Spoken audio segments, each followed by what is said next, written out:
¿Sí me escuchan? Muchas gracias, muy buenos días a todas y todos. Es un honor estar con ustedes por acá. Muy buenos días.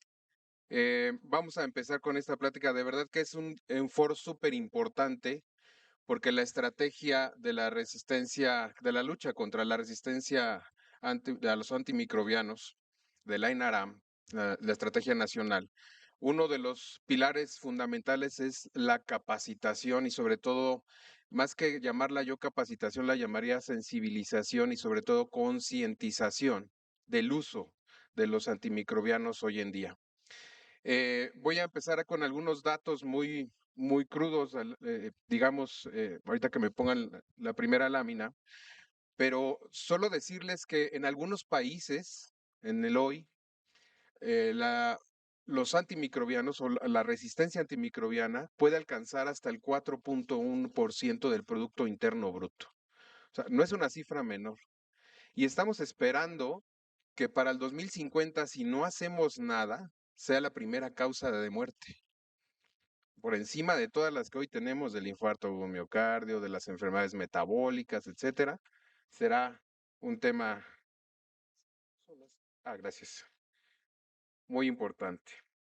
Entonces, creo que me tengo que dirigir hacia atrás, ¿verdad? El puntero. Bueno, entonces, como les decía, estamos justamente en este tenor. La Organización Mundial de la Salud la ha catalogado como una de las primeras 10 amenazas en la salud que podemos enfrentar como humanidad, y la resistencia antimicrobiana para el 2050 será la primera causa de muerte.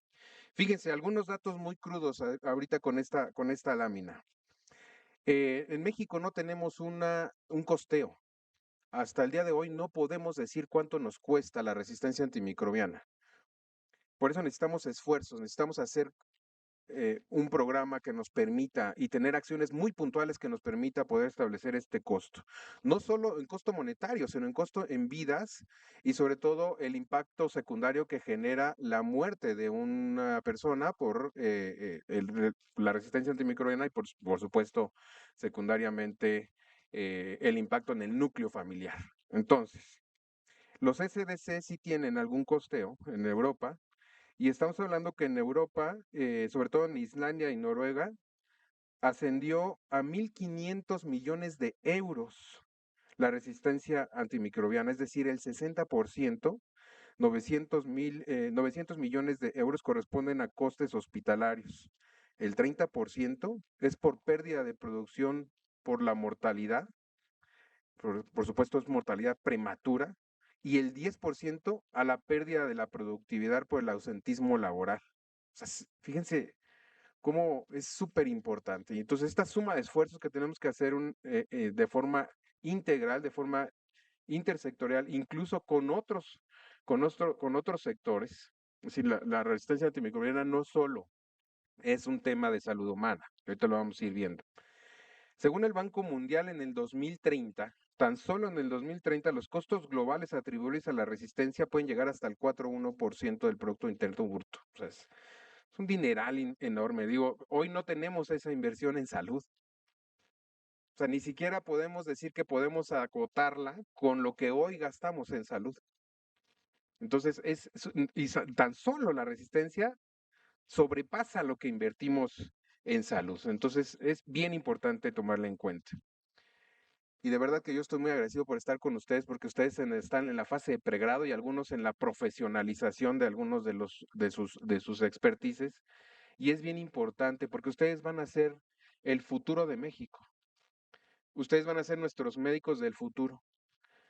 Levanten la mano nada más rapidísimo para hacer una dinámica muy rápida. Levanten la mano para darme cuenta y espantarme un poco.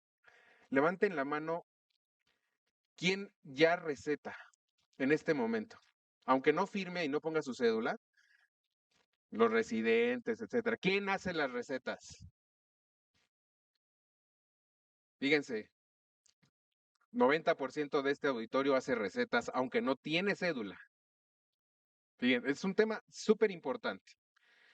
¿Por qué razón y motivo? Ahora levanten la mano quienes han dado una consulta de infección respiratoria aguda grave y la mamá les exige el antibiótico y les dice, oiga, ¿no le va a dar antibiótico? Levanten la mano. 80% de los que levantaron la mano la primera vez. O sea, fíjense, es importantísimo. Eso quiere decir que ni siquiera está en la mente del médico y muy probablemente ustedes como médicos en pregrado o ya formados como médicos generales y están en especialización, saben perfectamente que no todas las infecciones respiratorias agudas requieren antibiótico, que cerca del 10% puede ser tratada con antibiótico y el resto puede ser tratada con antiinflamatorios regulares, antigripales normales, sin ningún problema. Pero está en el tuétano de la población, literal. Porque lo que nos ha bombardeado en las últimas décadas ha sido la industria farmacéutica. Vemos comerciales de los antibióticos cada vez más. Y bueno, quien ha estado en Estados Unidos o en Europa, aquí tenemos un poco regulada esa expresión del comercio en México. No hay tanta exposición a los medios de usa este antibiótico, usa el otro, acaba de salir un nuevo de amplio espectro, esta es la bomba atómica para todos los antimicrobianos, etcétera. Pero ustedes van a Estados Unidos y Europa y 4 de 10 comerciales, 5 de 10 comerciales son de medicamentos. Medicamentos enfocados a los, por supuesto, a las enfermedades metabólicas, que es nuestro mayor flagelo en este momento, pero el resto de los antibióticos. Y eso es súper importante. Bueno, entonces, déjenme regreso tantito. Ok, fíjense, tan solo en América, ¿no? Vamos a tener estas defunciones atribuibles. 317,000 defunciones son atribuibles hoy a la resistencia antimicrobiana. Por supuesto, aquí están las ligas para que puedan tener referencia. Y 4.95 millones de defunciones en todo el mundo en el 2019. ¿Quién tiene el dato preciso de COVID? Sí, ¿no? O sea, casi le estamos pegando a lo que pasó hoy en la pandemia, en 3 años de pandemia. O sea, en un año tuvimos más muertes por resistencia antimicrobiana que en un año de COVID. Entonces, es importante, muy importante. Y lo escuché hace ratito en la introducción cuando la doctora Carolina, por supuesto, les habló del tema de la importancia que tiene y que por favor pusieran mucha atención y espero que así lo estén haciendo y que qué bueno que a veces no hay tanta señal en estos auditorios porque de repente nos distraemos, ¿no? Es súper importante. Bueno, fíjense, la mayor parte de esta resistencia antimicrobiana está centrada en los países de ingreso bajo y medios, particularmente en el África subsahariana. ¿Qué nos dice esto? Que depende mucho de la educación. No solo la educación del personal médico, del acceso a ingresos, por supuesto, que nos permite tener mayor educación en todos los niveles, pero sobre todo en los niveles educativos de la población, lo que sensibilizamos hacia afuera. ¿Y cuántos de ustedes han dado consulta, y reitero la de la infección respiratoria aguda grave, pero también de infección de vías urinarias, pero también de infecciones diarreicas o de enfermedades, más bien enfermedades diarreica aguda, presumiblemente infecciosa, y que entonces a todos lo primero que les exige el familiar es la receta del antibiótico. Y además no quieren cualquier antibiótico. Están en medio privado, mejor, porque entonces quiero el antibiótico non plus ultra, la creación de última generación que salió ayer. No quiero ampicilina. Es más, si les dan ampicilina o amoxicilina y no, bueno, los voltean a ver feo. ¿Y usted de qué escuela salió? Casi, casi. Porque no es posible que me esté recetando eso, ¿no? En fin. Bueno, fíjense. Entonces, en esta importancia, fácil, vamos a superar para el 2050 10 millones anuales de defunciones. Podemos alcanzar, ya les había dicho, el 4.5% del Producto Interno Bruto y en algunos países hasta más, por supuesto. Y la OMS hoy ha dicho, ¿no? Si no actuamos hoy, no habrá ningún antibiótico que nos alcance mañana. Para el 2050, ¿de verdad ustedes creen que la tecnología puede avanzar tanto como para poder tener antibióticos que nos puedan hacer resistencia? Bueno, ustedes lo han visto. Los que están en formación, vean las terapias intensivas. con los organismos multidrogo resistentes que tenemos, ¿no? Entonces es súper importante. Bien, entonces la OMS lo que hizo fue hacer un llamado justamente a un plan de acción, ¿no? Digamos, o sea, la OMS dijo, oigan, esto está sucediendo y tenemos que hacer algo, ¿no? Entonces se estableció en el 2015 un plan de acción de lucha sobre la resistencia a antimicrobianos, ¿no? Y este es el plan mundial al que México se adhirió, por supuesto, y que forma parte y que por eso estamos haciendo acciones muy puntuales intersectoriales con el IMSS, el ISSSTE, Pemex, Sedena Marina y la Secretaría de Salud. Y por supuesto, la mira es que lleguemos hasta con los privados, ¿no? Entonces, en 2016, la OMS declaró un compromiso y prácticamente les pidió a los países que asumieran el compromiso para poder establecer acciones muy puntuales, ¿no? Y entonces en la Asamblea Mundial de las Naciones Unidas sobre la resistencia a antimicrobianos asumieron este compromiso y en 2016 se firmó. Para México, por supuesto, se le dio hubo un acuerdo en el 2017 que se firmó en el 2018 finalmente y que ahorita vamos a comentar. Pero por supuesto, entonces se establecieron prioridades críticas y aquí tenemos a los patógenos principales que fueron los que se tomaron en cuenta, que fue el Acinetobacter, las pseudomonas, las varias enterobacterias, por supuesto, la Klebsiella, E. coli, Serratia y Proteus, ¿no? Estas prioridades altas, por supuesto, pues se les dan por su acción, ¿no? Por su fármaco resistencia creciente y que provocan infecciones frecuentes e intoxicaciones alimentarias incluso. Y fíjense, este tema y aquí justo me refiero, ahorita vamos a ver algunas cosas que hemos hecho, no solo con este sector salud, sino con otros sectores, porque en el ámbito veterinario también se utilizan mucho los antibióticos y es más, hay menos regulación que con nosotros y es una forma indiscriminada de hacer crecer a los animales y libres de enfermedad, pero además con un abuso excesivo de los antimicrobianos cuando las granjas no son reguladas.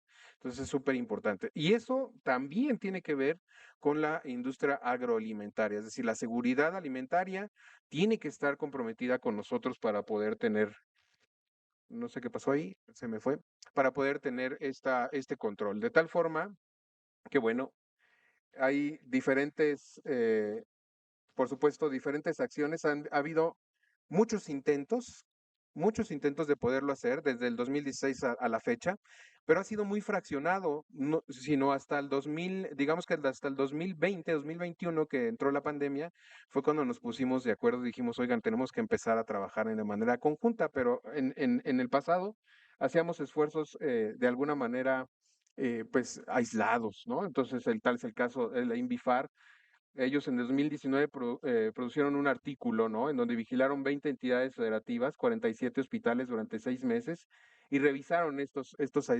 microorganismos, ¿no? Y estuvieron viendo los agentes patógenos y ellos encontraron, aislando 22.943 cepas, encontraron que las resistencias fueron 3% de E. coli, 12.5% de Klebsiella y enterobacterias y más del 40% de pseudomonas, ¿no? Entonces, casi todas, o sea, arriba del 50% resistentes a cefipima, ciprofloxacina, meropenem y tazobactam, meropenem y sobre todo en la Acinetobacter. Entonces, fíjense, Invifar hizo un gran esfuerzo. Por supuesto, poner de acuerdo a todos estos hospitales, a 47 hospitales, no es nada fácil, por supuesto. En este estudio, por supuesto, también vimos que el Acinetobacter pues, es un patógeno que está muy presente y que tiene presencia en 30% de los brotes, ¿no? Que se ha notificado a través de la notificación inmediata, Notinmed del sistema de los hospitales mexicanos, ¿no? Y ahora vamos a ver cómo estamos evolucionando de este sistema que teníamos antes un poco precario, por llamarlo así, a un sistema mucho más integral. Incluso comentarles que el Instituto Mexicano de Seguro Social no estaba, digamos, estábamos trabajando por separado, o sea, el IMSS por un lado, nosotros, la Secretaría de Salud por otro lado, el ISSSTE por otro lado, de tal forma que hoy vamos a conjuntar toda esta información y ahorita vamos a ver que ha sido un gran esfuerzo de esta administración para poder tener esta información que nos permita no solo tener un panorama claro en México, pero también tener un panorama de los costos y las acciones puntuales que vamos a hacer en el futuro. Entonces, nosotros en México, ¿qué estamos vigilando? Pues sobre todo estamos vigilando a través de esta red hospitalaria de vigilancia epidemiológica ROVE, que tiene ya más, digamos que tiene más de 10 años de existencia, pero que hoy se está modificando y que está incluyendo lo que les había comentado del IMSS. Estamos integrando al IMSS, al ISSSTE, a la Secretaría de Salud y a los hospitales de forma centinela para poder vigilar. Y estamos entonces vigilando sobre todo las bacterias, o sea, las resistencias escape, ¿no? A Enterococcus, a Staphylococcus, a Klebsiella, a Cinetobacter, Pseudomonas y Enterobacter.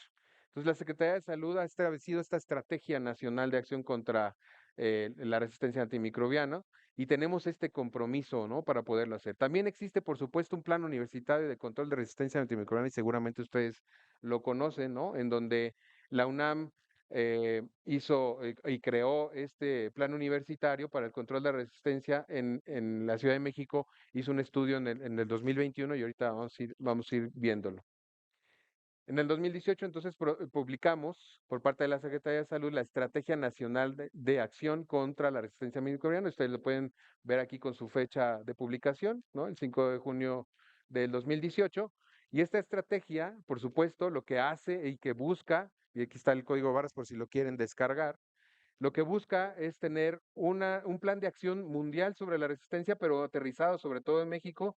Y fue hasta el 2022 que les comentaba, tras la pandemia, que después la doctora Celida Duque seguramente les hablará de cómo fue que este comando operativo interinstitucional, y fíjense, el comando es comando operativo, porque antes había un sinfín de comandos eh, digamos, grupos de expertos, comités, pero no bajaban, o sea, estaban en el escritorio haciendo la planeación, pero nunca bajaban a las unidades y se daban a la tarea de hacer lo que se hizo en el 2022. Y esto fue resultado de la pandemia, es decir, hoy sí podemos decir, porque anteriormente yo les digo que cuando dicen lecciones aprendidas, no es cierto, son lecciones vividas, porque difícilmente aterrizamos el aprendizaje. Somos un pueblo que nos cuesta trabajo escribir. Somos una nación que nos cuesta trabajo dejar documentado y sobre todo verificar nuestros resultados. Entonces ahí eso es súper importante lo que sucedió en la pandemia. En la pandemia empezamos con un comando interinstitucional para la reconversión hospitalaria, para verificar que tuviéramos los hospitales con, digamos, la reconversión adecuada, que tuviéramos los equipos adecuados, el personal adecuado, los procesos de atención adecuados y demás, que fuera estandarizado en todo el país, en todo el sector. Y eso generó, por supuesto, mejores prácticas en todas las instituciones y de ahí se visualizó la practicidad y la operatividad de este comando. ¿Y qué quiere decir el comando? O sea, el comando son personas de alto nivel o de alta responsabilidad nacional que bajan a las unidades hospitalarias, o sea, que están en la supervisión. Nos metimos a N cantidad de covidarios, no tienen ni idea. Que dicho sea de paso, yo no me infecté durante toda la pandemia y fue hasta el año pasado cuando ya no supervisaba los hospitales. No puede ser posible, ¿no? ¿Por qué? Porque uno baja la guardia y entonces resulta que, bueno, fue ahí un tema incluso de la escuela de mi hija, hubo un ciclo de contagio y pues ni modo, me tocó. Pero fíjense, entonces, este comando justamente en el 2022 empezamos a realizar la revisión y la actualización de esta estrategia. Y ahí fue cuando pudimos adecuar incluso las responsabilidades operativas en el comando. Bueno, no pretendo meterme mucho ahí porque será un tema más adelante de la doctora Celia que seguramente, entonces no le quiero spoilear aquí cosas que no debo. Y en el 2023, por supuesto, se conformaron tras esta revisión y republicación de este acuerdo, en donde establecimos ya más puntualmente las estrategias. Entonces ahí fue cuando creamos los comités técnicos de resistencia antimicrobiana y los subcomités de los diferentes componentes, ¿no? De salud humana, de salud animal y la parte agroalimentaria. De tal forma que hoy, ya tenemos casi un año, un poquito más de un año trabajando con ellos de forma simultánea en los tres subcomités y creando estrategias en todos los ámbitos. Esto es algo que faltaba hacer, ¿no? Aquí lo que nos falta en un futuro es tener un circulito en medio en donde tengamos las cifras muy puntuales de cuánto tenemos de resistencia, qué es lo que estamos generando, cuánto nos cuesta atender esta resistencia en el ámbito veterinario, en el ámbito humano, ¿no? Y el impacto que tiene esto en la seguridad alimentaria. Entonces, creo que eso es una parte importante. Entonces, en estos grupos operativos los lidera, por supuesto, nuestra máxima autoridad rectora en México en salud, que es el Consejo de Salubridad General, y tienen acciones muy puntuales, ¿no? Este subcomité. Y entonces esta estrategia está basada en 5 pilares. Y les decía, este es el pilar más importante. Y yo no es que diga que estos no sirven, ¿no? Que no nos van a funcionar. ¿Recuerdan la cifra que les dije de defunciones, de 10 millones de defunciones para el 2050? Y quizá el 5 puntos del Producto Interno Bruto, o 4.5 en algunos países, en otros 1.2, etcétera, varía mucho, pero podemos alcanzar promedio 3% del Producto Interno Bruto en costo de resistencia antimicrobiana. Ustedes nos tienen que ayudar a descender esto. A nosotros ya no nos va a tocar en estos 4 pilares generar un impacto real, porque ya está hecha la resistencia, ya está generada. Podemos mitigar a través del conocimiento, de saber el panorama real y saber dónde se está expendiendo. Y bueno, tenemos las farmacias adyacentes a los consultorios médicos o consultorios médicos adyacentes a farmacias. Y aquí quiero otra pregunta. ¿Quién ha trabajado en farmacias similares y estas anexas y demás? ¿Nadie? Nadie en su internado, de verdad, nadie se fue a meter ahí. Ah, muy poquitos, muy poquitos. Eso me da mucho gusto, ¿eh? Muy poquitos. En mis tiempos, o sea, hace muchos años, cuando empezaban estas farmacias adyacentes más bien consultorios adyacentes a farmacias, pues era el modus vivendi de todos los internos de pregrado. Por lo menos un fin de semana te ibas a meter a una farmacia a dar consulta. Por lo menos el fin de semana, ¿no? A mí me tocó en el servicio social estar metido los fines de semana que tenía libres en las farmacias, en un pueblito ya alejado en la sierra de Querétaro. Ahí estuve yo en Jalpan, bueno, adelante de Jalpan, un pueblo que se llama Soyapilca, hermoso. Pero justo ahí, y además teníamos una cuota de antibióticos, y creo que la cuota sigue, continúa. O sea, no de antibióticos, sino de medicamentos. Es decir, no te cobran nada, no te piden nada, a veces ni la cédula ni nada, no te piden absolutamente nada. Tú como médico pasante puedes llegar y empezar a recetar. No sé si ya está más regulado ahí el tema, seguramente sí, por el tema de la cédula profesional, pero entrabas y literalmente lo que tenías que hacer ahí, el dueño de la farmacia te ponía una cuota diaria de venta de medicamentos. Por supuesto que esto detonó esta resistencia de la que hoy estamos hablando, ¿no? Bueno, el segundo pilar, evidentemente, con esta modificación que estamos haciendo a la red hospitalaria de vigilancia epidemiológica y sobre todo ahora con el trabajo colaborativo de los CDCs, y ahorita vamos a ver lo que estamos haciendo, y con el expertise de muchos compañeros que tenemos justamente aquí hoy presentes, ¿no? Que en un rato les hablarán también, se ha modificado y hemos estado haciendo iniciativas para poder tener educación a primer nivel, segundo nivel, tercer nivel de atención en salud, pero además también de estas plataformas de vigilancia, ¿no? Y acceso muy eficaz a través incluso del teléfono celular, de tablets. O sea, tenemos que adecuarnos a la tecnología para poder tener datos que nos permitan hacer un panorama real en México. Y luego, por supuesto, la prevención y control de infecciones, que ya sea parte hospitalaria que nos toca también y hemos estado haciendo a través del comando, la optimización del uso de antimicrobianos y la evaluación económica, por supuesto, con todos estos datos al final esperamos poderla tener. ¿Qué hemos estado haciendo? Por supuesto, hemos vinculado varios documentos, ¿no? Del Plan Nacional de Acción contra la Resistencia a Antimicrobianos, por supuesto. Por parte de COFEPRIS han lanzado también cursos de manejo adecuado de antibióticos. El INDRE, ¿no? Nuestro laboratorio supranacional y que de verdad es un orgullo pertenecer a esta gran institución y liderarla. se han establecido guías de diagnóstico para laboratorios para la identificación de la resistencia antimicrobiana, ¿no? Estamos trabajando, por supuesto, a través de los otros sectores con Senacica, y ustedes pueden ver aquí la guía, el papel de los veterinarios, ¿no? Papel de los veterinarios en la resistencia antimicrobiana, por supuesto. Y este es nuevo, literalmente les traigo la primicia porque esto inició esta semana. Esta semana estamos modificando justamente el manual de gestión de calidad y los gestores de calidad aquí van a estar muy contentos porque estamos modificando el manual de gestión de calidad para los laboratorios, pero ahora enfocado no solo a la parte de COVID ni influenza, que era lo que estábamos muy enfocados, ¿no? Hoy vamos a enfocar este manual, estamos trabajando con la OPS y con expertos de otros países para poder, incluso con gente de Senacica, para poder tener este manual de gestión de calidad en los laboratorios enfocado a la RAM y hacer que los laboratorios estatales, los 31 laboratorios estatales y el laboratorio supranacional que es el INDRE y el del IMSS y el del ISSSTE tengan una guía que nos permita establecer la calidad, pero además no nada más la calidad, sino ser referentes de diagnóstico en las 32 entidades federativas. Cada laboratorio estatal deberá de ser en el futuro su laboratorio referente de todos los laboratorios de microbiología que existan en su entidad federativa y el laboratorio nacional. Los laboratorios nacionales solo ser la referencia. Entonces, en eso estamos trabajando. Esperamos tenerla concluida muy pronto y pronto tendrán noticias de ella, ¿no? Por supuesto. Entonces, a través del objetivo 2 también, pues estamos modificando justo lo que les decía, la plataforma de la red de vigilancia epidemiológica, ¿no? Por supuesto.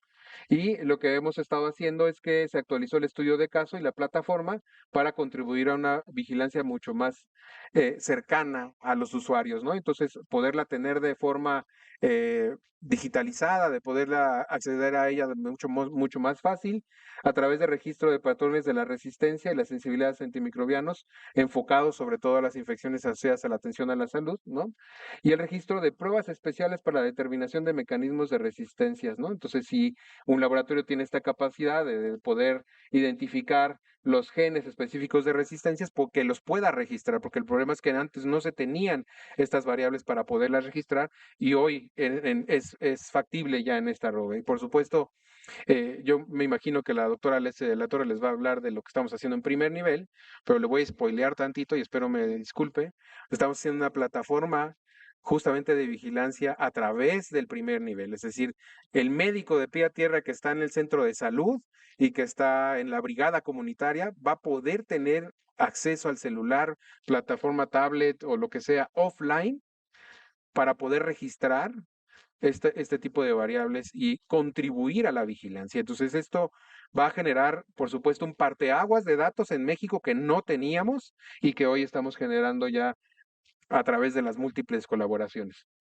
Entonces, les comentaba que estamos justamente a través del INOSO transfiriendo ya la información hacia la ROB, es decir, no solamente transfiriendo, sino integrando las unidades hospitalarias Centinela que el IMSS decidió para poder tener esta vigilancia integrada en la red hospitalaria y poder tener indicadores mucho más puntuales, ¿no? Por supuesto, empezaremos en septiembre de este año, ya se definieron las variables, se definieron cuáles van a ser las unidades.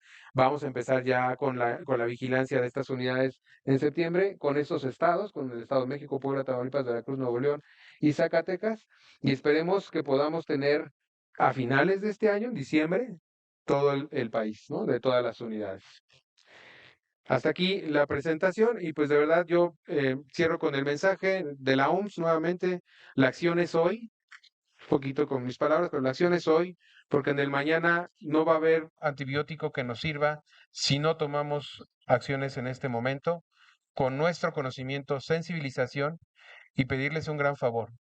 Tómense 5 minutos para explicarle a la mamá, al papá, al tío, a la tía, quien lleva, al responsable, quien lleva a los menores, sobre todo los menores, a consulta, o al paciente. 5 minutos para explicarle que no es necesario tener antibiótico en todas las infecciones.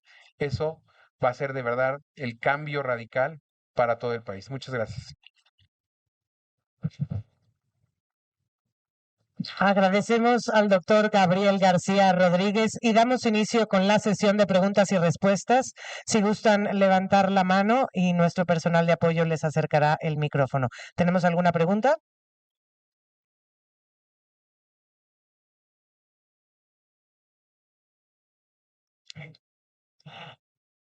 Allá tenemos una al fondo, por favor.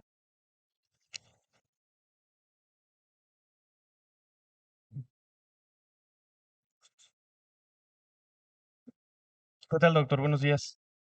Mi nombre es Marco Antonio Molina.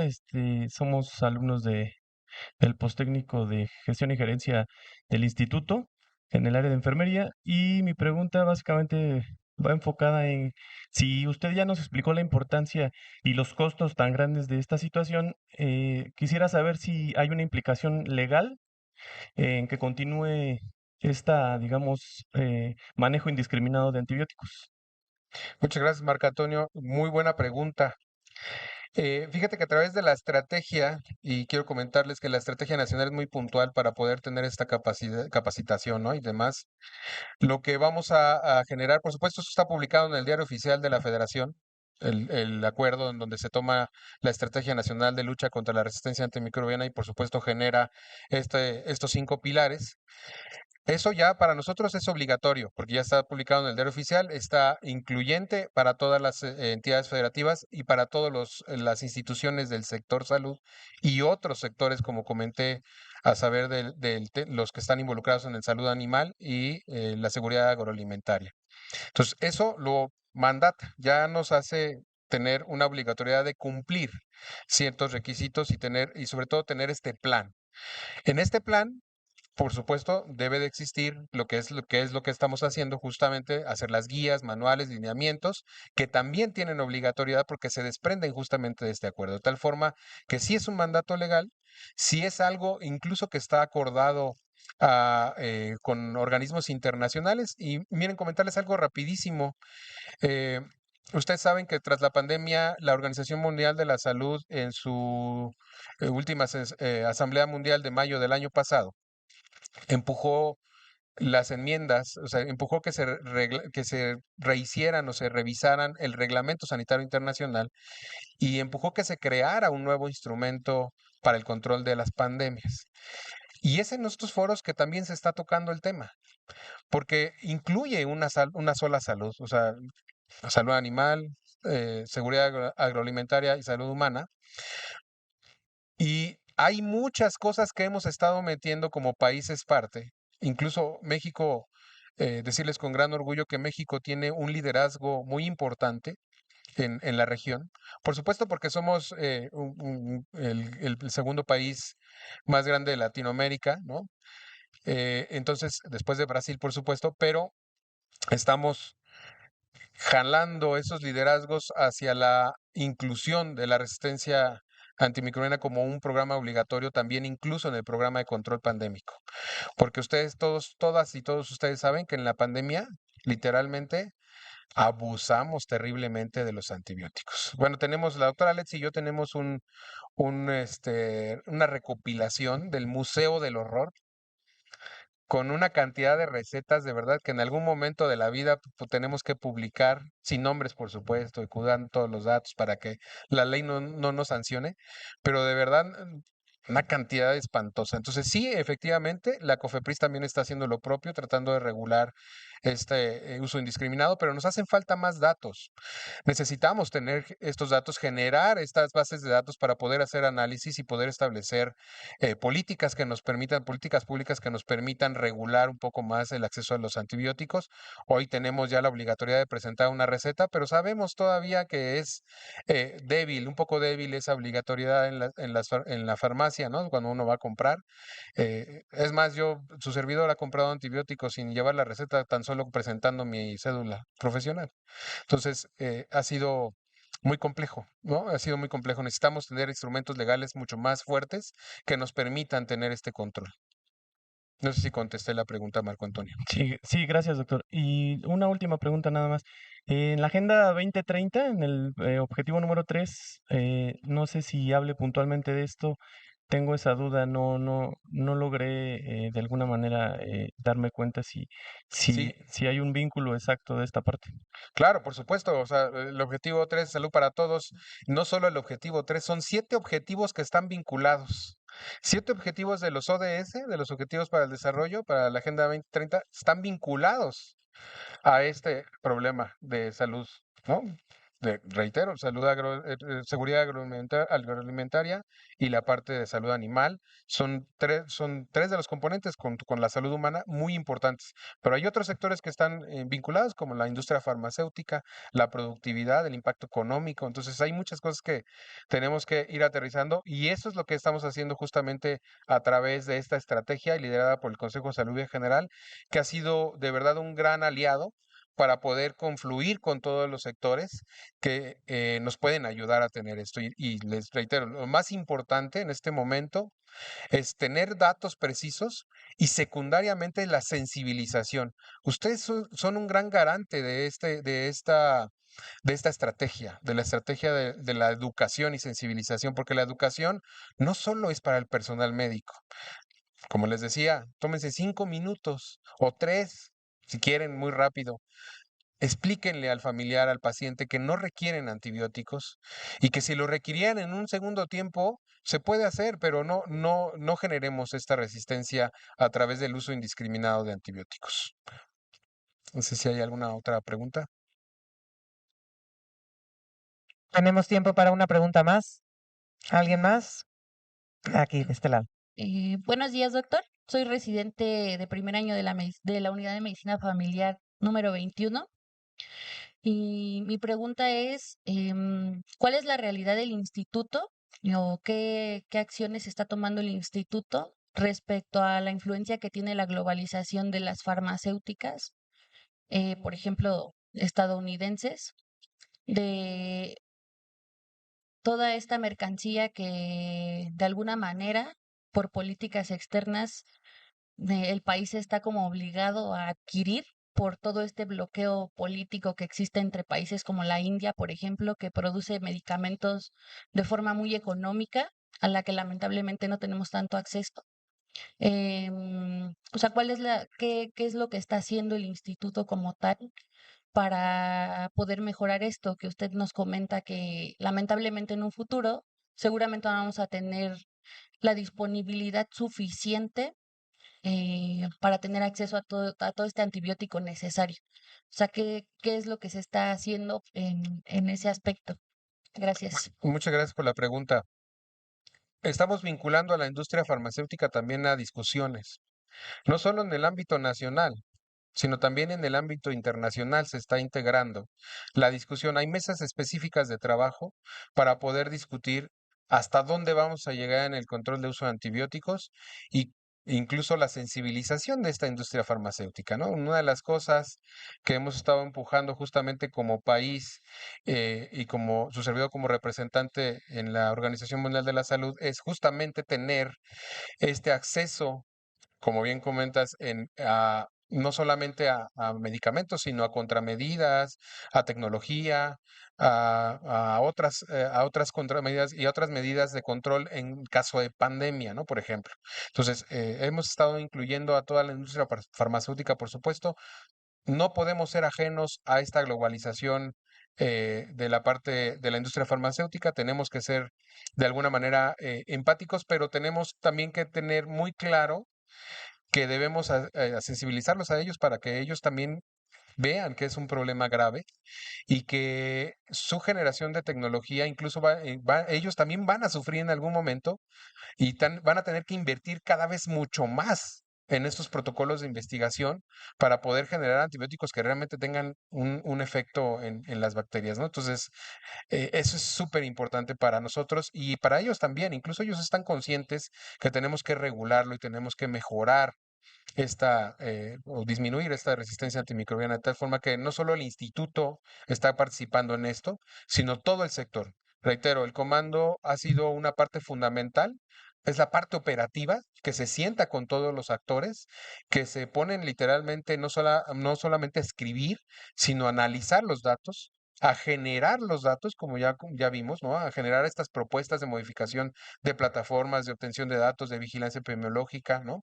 De operación y que al final tienen que detonar en una postura mucho más firme frente a la industria farmacéutica para poder encontrar el equilibrio de entre, digamos, la oferta y la demanda que debemos de tener de antibióticos en México y en el mundo en general. Bien, pues muchas gracias a todas y todos. Excelente día.